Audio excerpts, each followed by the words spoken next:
ऐसे वक्त में जब पूरी दुनिया कोरोना से लड़ रही है, कोरोना का वैक्सीन मिला नहीं है और सब यही कह रहे हैं कि सोशल डिस्टेंसिंग और लॉकडाउन यही दो तरीके हैं कि कोरोना से आप अपने आप को बचा सकें, तो आपके मन में भी वही सवाल आ रहा होगा जो बार बार हमारे मन में आता है, क्या लॉकडाउन और बढ़ेगा?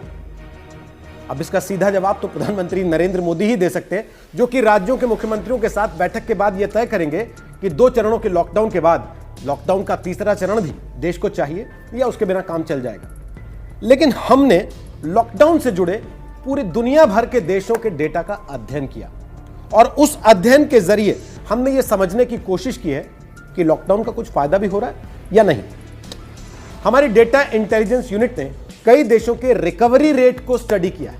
रिकवरी रेट का मतलब यह है कि जिन देशों ने देर तक लॉकडाउन किया वहां पर कोरोना के फैलने या उससे जुड़े मरीजों के बेहतर होने में क्या स्थिति रही। इटली के लोम्बार्डी में 57 दिन तक लॉकडाउन रहा, वहां रिकवरी रेट 29%।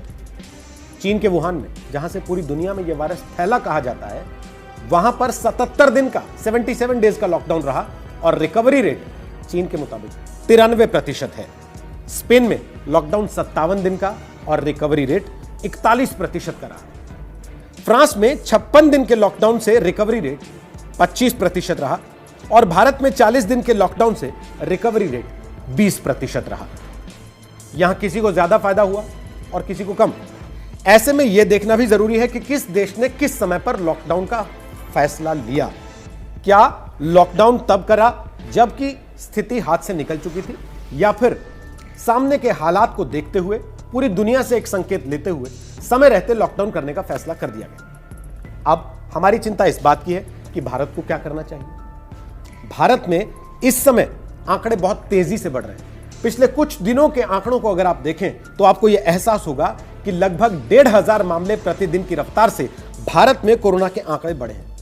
25 मार्च से भारत में पहला लॉकडाउन हुआ, जो कि रहने वाला था 14 अप्रैल तक, लेकिन उसके बाद लॉकडाउन 2.0 भारत में कर दिया गया, जिसकी तारीख तय की गई है 3 मई तक, यानी कि 40 दिन का पूरे देश में यह लॉकडाउन हो जाएगा।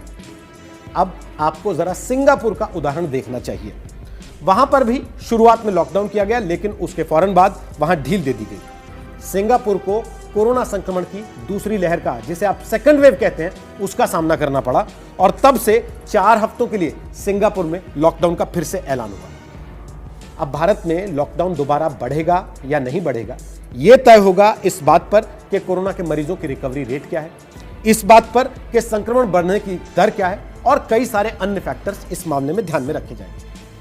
भारत को असल में कितने दिन के लॉकडाउन की जरूरत है, इसके बारे में लैंसेट के editor in chief Richard Horton ने इंडिया टुडे से बात की थी और उन्होंने भारत को 10 हफ्तों के लॉकडाउन का सुझाव दिया था। 10 हफ्तों का लॉकडाउन यानी कि 70 दिन अगर मान लिया जाए तो इस सुझाव पर अमल किया जाए तो भारत में लॉकडाउन जून के पहले हफ्ते तक खिंच जाएगा। हालांकि यह अभी बहुत दूर की कौड़ी है। भारत की सरकारें अपने अपने राज्यों की परिस्थितियों के हिसाब से, मरीजों की संख्या के हिसाब से इस पर फैसला करेंगी।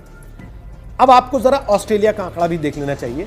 ऑस्ट्रेलिया ने लॉकडाउन के सहारे किस तरीके से कोरोना से लड़ाई लड़ी। ऑस्ट्रेलिया में जैसे ही कोरोना के मामले आने शुरू हुए तो ऑस्ट्रेलिया ने 15 मार्च को अपने बॉर्डर क्वारंटीन कर दिए, यानी कि वहां ताला लगा दिया। 20 मार्च को बॉर्डर्स को पूरी तरह से बंद कर दिया गया, सील कर दिया गया। 23 मार्च को लॉकडाउन का स्टेज 1 लागू हुआ। 26 मार्च को लॉकडाउन का स्टेज 2 लागू कर दिया गया।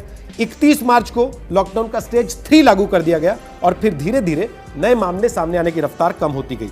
22 अप्रैल को वहां पर सिर्फ 12 मामले सामने आए हैं और इसे लॉकडाउन के एक बड़े फायदे के तौर पर देखा जा रहा है। लॉकडाउन का उल्लंघन करने वाले भारतीयों को फ्रांस से सीख लेनी चाहिए, जिसे लॉकडाउन से बहुत फायदा हुआ है।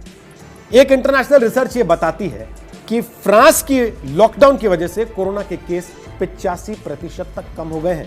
फ्रांस ने 17 मार्च से पहले लॉकडाउन लागू किया था और 11 मई से वो लॉकडाउन में ढील देने की तैयारी कर रहे हैं या उसके बारे में सोच रहे हैं। बेशक लॉकडाउन में अर्थव्यवस्थाओं पर पड़ रही मार एक बहुत बड़ी चुनौती है, लेकिन पूरी दुनिया, आप जानते हैं, इस समय भारत और अमेरिका दोनों के कोरोना के मोर्चे पर लड़ने के तरीकों का अध्ययन कर रही है और उनकी तुलना कर रही है। जहां भारत ने आम लोगों की जान को पहले रखा, अर्थव्यवस्था को पीछे, वहीं अमेरिका ने शुरुआती दौर में अर्थव्यवस्था को आगे रखा, अपने लोगों की जान को पीछे, और इसका नतीजा पूरी दुनिया के सामने है।